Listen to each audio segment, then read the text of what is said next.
હું પંડ્યા આરતી, આપ જોઈ રહ્યા છો સ્પાર્ક ટુડે ન્યૂઝ। ઉત્તરાયણ નિમિત્તે બાળકોને પતંગ વિતરણ કરવામાં આવ્યું। યશસ્વી પ્રધાનમંત્રી નરેન્દ્ર મોદીજીના સેવા એ જ સંકલ્પના મંત્રને અવિરત ચરિતાર્થ કરતા ગુજરાત વિધાનસભાના પૂર્વ અધ્યક્ષ અને ગુજરાત સરકારના પૂર્વ કેબિનેટ મંત્રી શ્રી રાજેન્દ્ર ત્રિવેદીજી દ્વારા ઉત્તરાયણ નિમિત્તે બાળકોને પતંગ વિતરણ કરવામાં આવ્યું।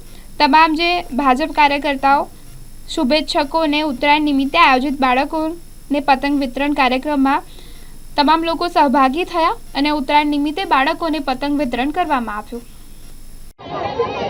આ વિસ્તાર ખૂબ પ્રેમપૂર્વક હંમેશા અમને સ્વાગત કરતું આવ્યું છે। તમામ કાઉન્સિલર મિત્રો, અમારા ચૂંટાયેલા તમામ પ્રતિનિધિ, ભાજપના કાર્યકર્તાઓ, આજે બધાને એમ થયું કે બાળકો છાપરા પર ન ચડે, પતંગ માટે દોડે નહીં, રસ્તા ઉપર પતંગ લૂંટવા માટે, દોરો લૂંટવા માટે દોડે નહીં, અકસ્માત થઈ જાય, વાગે, માતા પિતાનું એક સારું સંતાન ફ્રેક્ચર થઈ જાય, નુકસાન થઈ જાય, જિંદગીને જોખમ થઈ જાય, આ બધી શીખ આપી અને 1000 પતંગો અને એટલા જ પ્રમાણમાં દોરાના પિલ્લા નાના નાના, અને બાળકોને એ પણ શીખ કે ભાઈ ચાઇનીઝ દોરી વાપરવી નહીં।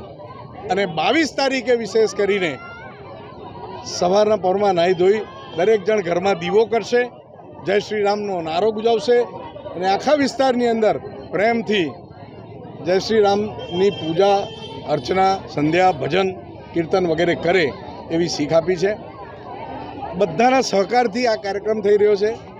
ભારતીય જનતા પાર્ટીના એક કાર્યકર તરીકે હંમેશા અમને એમ થાય કે લોકોની વચમાં રહીએ, કંઈક ને કંઈક લોકોને આનંદ થાય, બાળકોને વિશેષ કરીને આ બાળકો માટેનો આ પર્વ છે અને એમને કોઈ નુકસાન પણ ન થાય, એટલા માટે એ લોકોને આ બધી વસ્તુઓ બધાએ ભેગા કરીને આપી છે।